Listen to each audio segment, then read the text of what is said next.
Merci pour votre fidélité au programme de la 7 TV. Mesdames et messieurs, il est 13h. Bonjour, bienvenue dans ce journal. À la une de l'actualité, dialogue national, le président de la République a donc fait son choix de facilitateur général, un choix qu'il a porté sur la personne du docteur Cherguey, géologue de formation. Cherguey n'est pas en terrain inconnu puisqu'il a pendant longtemps œuvré pour l'assainissement de l'espace politique et un dialogue constructif.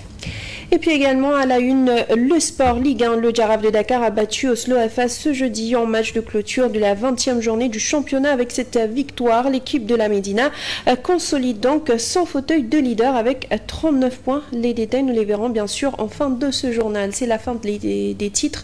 Le développement, c'est tout de suite.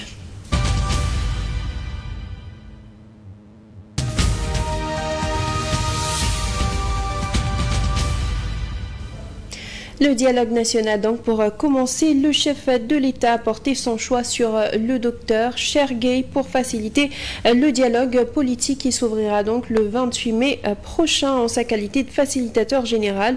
Le géographe de formation qui supervisera et guidera les réflexions est un membre éminent de la société civile et actuel secrétaire général du cadre unitaire de l'islam au Sénégal. Son portrait signé Mamadou Kanté.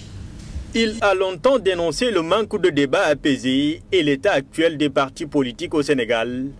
Aujourd'hui, il a l'occasion d'aider le pays à transcender les épisodes troubles traversés ces dernières années. Le secrétaire général du cadre unitaire de l'islam au Sénégal, Dr Cherguey, est désigné facilitateur du dialogue national sur le système politique prévu du 28 mai au 4 juin 2025.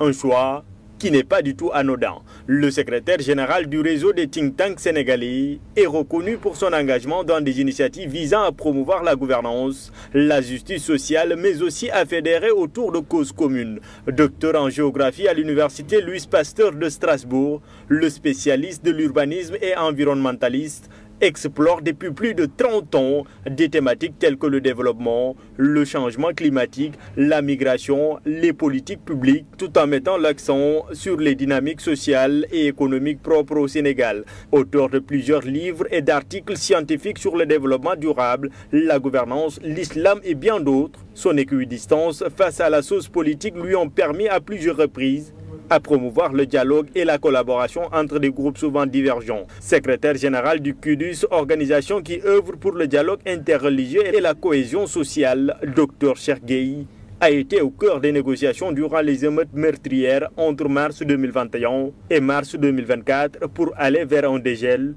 entre pouvoir et opposition. Et comme tout bon samaritain, il a été également avec le CUDUS l'un des artisans d'un pacte de non-violence, une charte qui devait amener les acteurs politiques à s'engager dans la recherche de la paix et de la stabilité dans le pays en perspective de la présidentielle.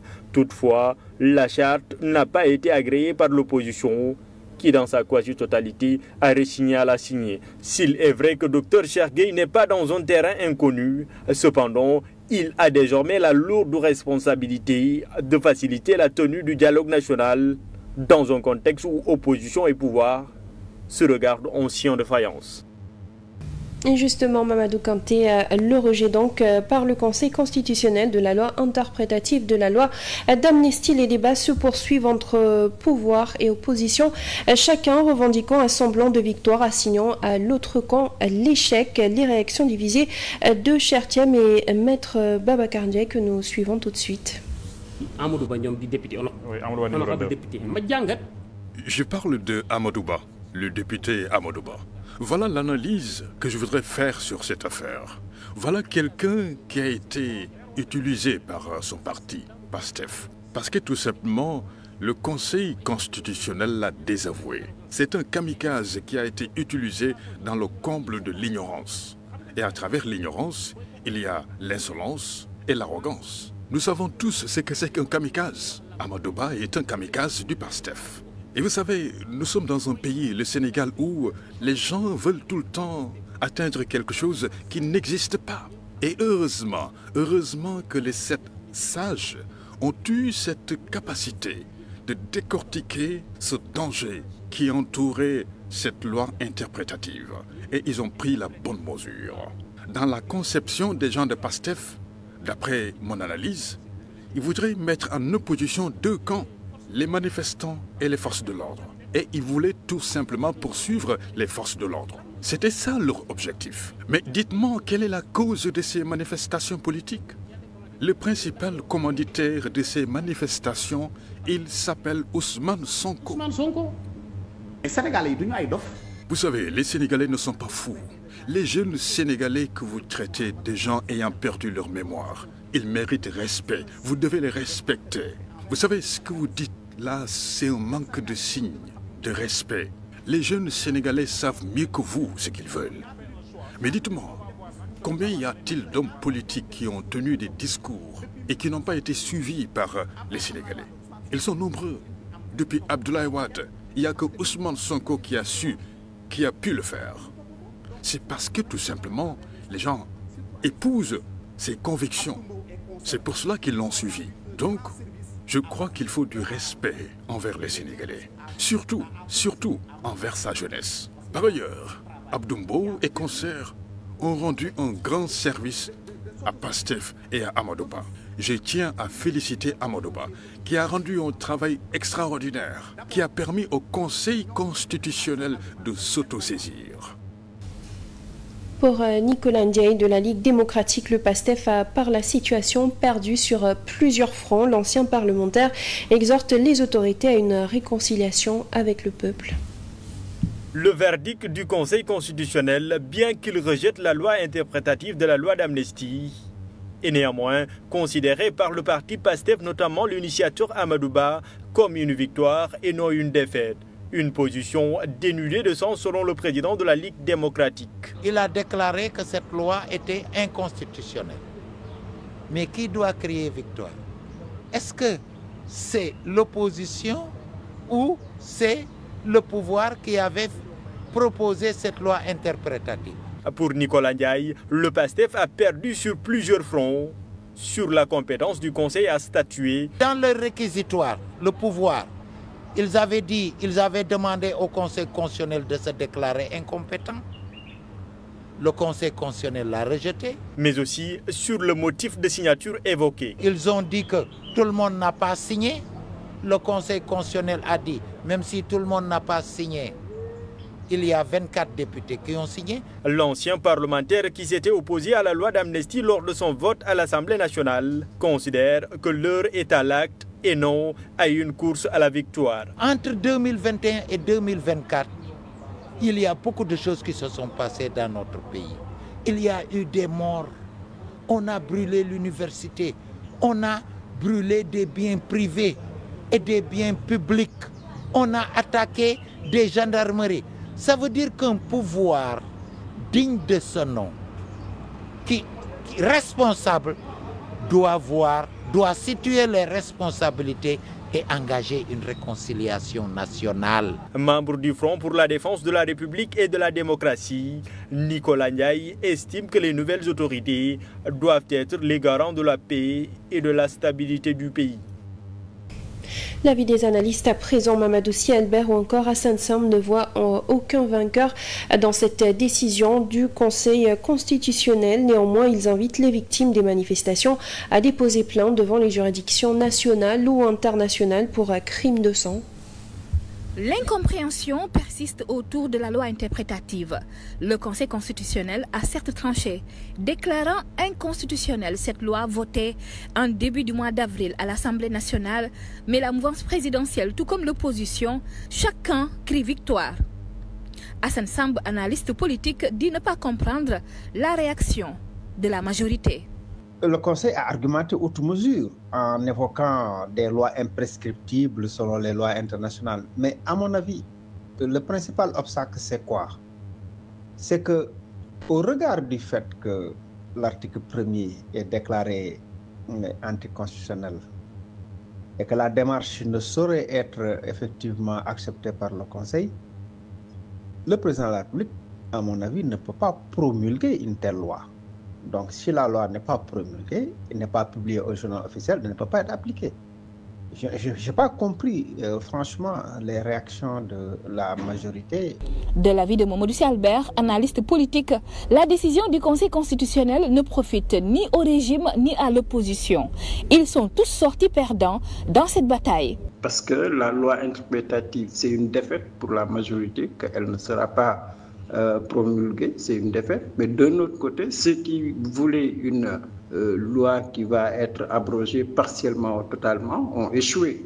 D'après Mamadou Sy Albert, la décision du Conseil a même ouvert de nouvelles brèches auxquelles pourraient s'appuyer ceux qui réclament justice. La décision du Conseil constitutionnel dit clairement que les crimes de sang, les tortures, les atteintes aux libertés publiques, mais ces crimes-là sont des crimes qui peuvent être jugés, que les victimes donc ont le droit et la possibilité de saisir la justice pour réclamer justice. Ils se soucient tous les deux du déroulement du prochain dialogue national face aux rivalités politiques et la pile de dossiers judiciaires en cours de traitement et dans lesquels des personnalités politiques sont impliquées. Sur cette situation économique du pays, les opérateurs membres de l'UNACOIS Diapo ont dressé un tableau sombre hier. Ils déplorent une vie économique au ralenti et plaident pour des concertations entre les autorités et le secteur privé. L'Union nationale des commerçants et industriels du Sénégal alerte sur la situation économique du pays. En conférence de presse, les membres de cette entité ont déploré une activité économique au ralenti. Qu'elles soient des activités de production, de transformation ou les chaînes de valeur d'importation, toutes les activités ont été fortement ralenties parce que c'était un round d'observation, parce que nous attendions d'avoir des signaux très clairs de la part des autorités, parce que nous attendions d'avoir des orientations précises pour pouvoir relancer les affaires. Une situation catastrophique qui est due aux nombreuses difficultés auxquelles les opérateurs sont aujourd'hui confrontés. C'est suffisamment préoccupant, c'est suffisamment lourd comme inquiétude pour que les opérateurs économiques ne continuent pas de prendre des risques. C'est ce qui explique, c'est l'une des raisons pour lesquelles l'activité est au ralenti. Nous l'avons constaté dans la circulation, nous l'avons constaté dans le flux des transactions au niveau du port. Bref, nous l'avons remarqué globalement dans le secteur de l'économie et plus spécifiquement dans le secteur du commerce. Ces acteurs du privé dénoncent aussi la réforme du code des douanes, du code des impôts et du code des investissements sans aucune implication de leur part. Code général des impôts. Le code général des impôts, le code général des douanes ainsi que le code général des investissements ont tous été réformés sans que nous soyons impliqués. Beaucoup de régimes se sont succédés au Sénégal et malgré nos divergences, aucune décision nous concernant n'a été prise sans passer par des concertations.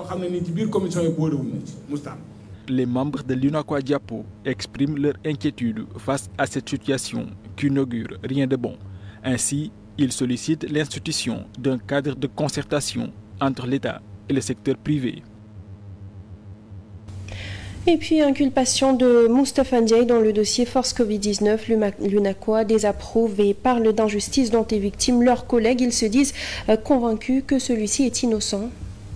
C'est justement cette terrible injustice dont un groupe de commerçants, dont Moustapha Ndiaye, qui est un des leaders de l'UNACOIS, un des leaders africains de l'importation du riz, disant qu'il a surfacturé le riz qu'il a fourni à l'État. Nous rappelons à cette époque qu'il n'y avait pas de stock de riz dans le pays. C'était l'un des rares importateurs en Afrique de l'Ouest qui avait constitué un stock en bonne et due forme dans le pays. Les autorités de l'époque concernées ont confirmé que la transaction s'est passée sur la base d'un appel d'offres. Il lui est reproché une facturation qui est fondée sur un arrêté ministériel du ministère du Commerce sur le riz.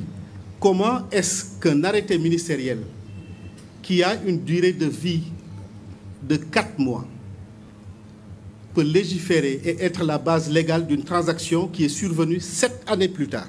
C'est pourquoi l'UNACOIS condamne fermement la tournure que ce dossier a pris et invite solennellement les autorités compétentes à plus de discernement et de sérénité. Et toujours dans le cadre de l'enquête sur la gestion des fonds force Covid-19, Ibrahima Makodoufal, directeur général de la nouvelle société textile sénégalaise, a été arrêté hier jeudi. Il a été conduit dans les locaux du tribunal de Dakar où il a passé la journée avant d'être présenté au parquet. Sa situation sera précisée ce vendredi lors de sa nouvelle comparution. L'ancien directeur de l'administration générale et de l'équipement du ministère du développement communautaire et de l'équité territoriale, Alioso, est lui placé sous mandat sous bracelet électronique par le doyen des juges d'instruction assigné à domicile. Il a bénéficié d'un cautionnement solidaire. Sur un autre registre à présent, les pharmacies privées du Sénégal ont organisé un atelier de validation du document de plaidoyer pour l'offre de services dans les pharmacies privées. L'objectif est de développer les innovations en matière de planification familiale par le biais des pharmacies privées en Afrique de l'Ouest. Les acteurs soutiennent qu'ils disposent du potentiel pour offrir des services de planification familiale de qualité aux femmes au lieu de se limiter uniquement aux conseil et la vente de produits contraceptifs. Les pharmacies du secteur privé peuvent jouer un rôle essentiel dans l'élargissement de l'accès aux produits contraceptifs et à l'information. C'est l'avis de ces acteurs. Selon eux, les politiques existantes de délégation des tâches n'incluent pas encore les pharmacies et leur personnel pour l'offre de services de planification familiale. Plusieurs activités ont été menées en parfaite intelligence avec l'ordre des pharmaciens, le syndicat des pharmaciens, l'ARP, la DSM, bref, toutes les parties prenantes qui sont intéressées par cette problématique-là. Ce projet, affirme-t-il, soutient le développement d'un modèle d'intervention fondé sur des données probantes pour la prestation et l'impact d'une large gamme de services de planification familiale dans les pharmacies privées en Afrique de l'Ouest francophone. Nous avons fait beaucoup de chemin en ce sens que nous avons abouti à l'élaboration d'un argumentaire pour continuer encore le plaidoyer. Et aujourd'hui, justement, c'est l'aboutissement pour aller vers la validation de ce plaidoyer qui a été fait depuis très longtemps. Le projet vise cependant plusieurs régions du pays. Parallèlement à ce que nous sommes en train de faire, il y a des expériences qui sont tentées dans 5 régions du Sénégal pour permettre justement d'expérimenter cette approche-là qui vise à amener les pharmacies à pouvoir offrir des services. Mais tout ceci doit se faire aussi encore, comme je le dis, en concordance avec les structures privées qui doivent en assurer un peu le cadrage, l'encadrement, l'accompagnement, le suivi. Pour clôturer la première phase, les pharmacies du secteur privé comptent organiser un atelier de partage et de validation des arguments et des messages déjà élaborés pour appuyer le processus de plaidoyer. En sport, Ligue 1 sénégalaise, le Jaraaf de Dakar se détache en prenant 5 points d'avance sur ses dauphins, Gorée et Walidane. Le club de la Médina a battu la Lanterne Rouge pour prendre de l'avance sur ses concurrents. Retour sur les temps forts de cette rencontre avec Grégoire Gomme. Gagner pour s'offrir un fauteuil confortable, le Jaraaf de Dakar l'avait bien compris au moment de fouler la pelouse du stade municipal d'Angor. Face à la Lanterne Rouge Oslo, le Jaraaf se montre percutant d'entrée. 3 minutes de jeu seulement, Mohamed Niang déborde côté droit. C'est la panique à bord dans la défense d'Oslo. Mop loupe son dégagement et trompe son propre gardien. Les verts et blancs sont devant, 1-0. Le Jaraaf appuie sur l'accélérateur, mais Salou Gueye manque de précision pour profiter des largesses défensives de son adversaire. Le Jaraaf installe son jeu et Mohamed Niang, intenable sur son couloir, prend les choses à son compte.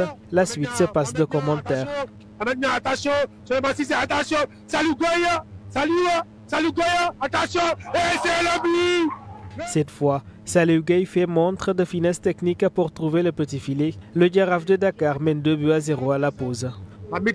En seconde période, Oslo revient avec de meilleures intentions, mais se heurte à une défense de fer.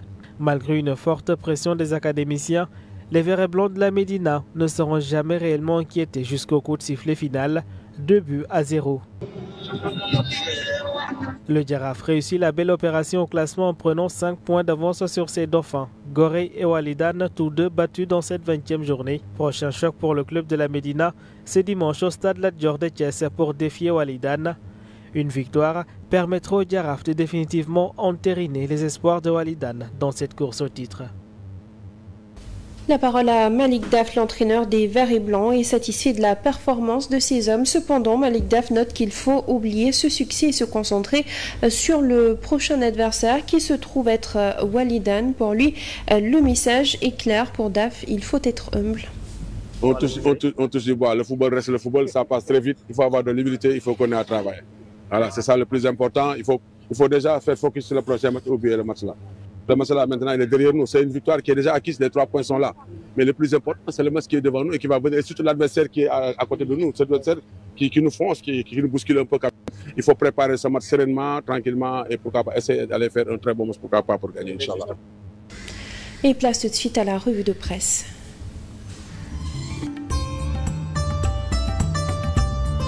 Bonjour, l'ouverture de la 4e conférence sociale sur l'emploi et l'employabilité présidée par Diomaye fait la une des journaux Paris ce vendredi.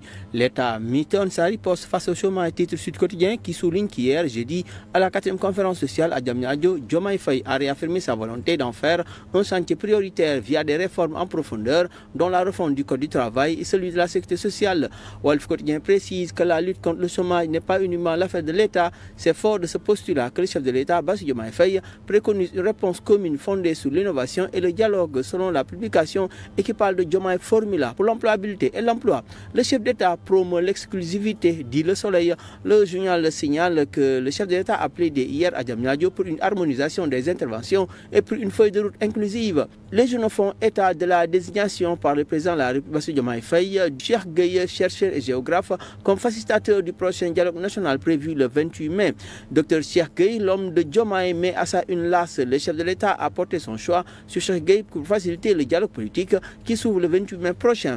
En sa qualité de facilitateur général, le géographe de formation qui va superviser et guider les réflexions est un membre éminent de la société civile et actuel secrétaire général du cadre unitaire de l'islam au Sénégal. Selon Vox Populi qui en parle à son édition, il écrit que Cheikh Gueye est désigné comme facilitateur.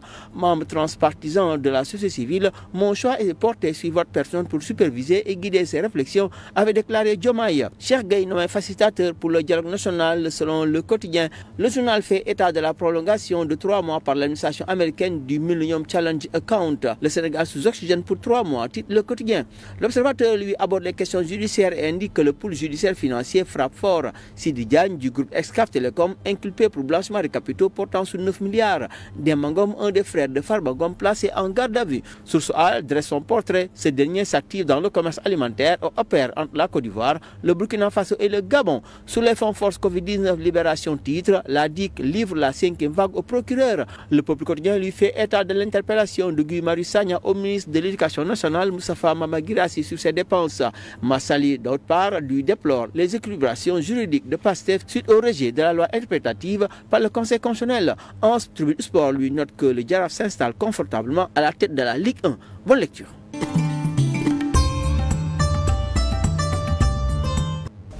Et c'est la fin de ce journal. Merci à vous de l'avoir suivi à 14h. Comme toujours, vous avez le Wolof. Merci, bonne suite de programme sur la 7 TV.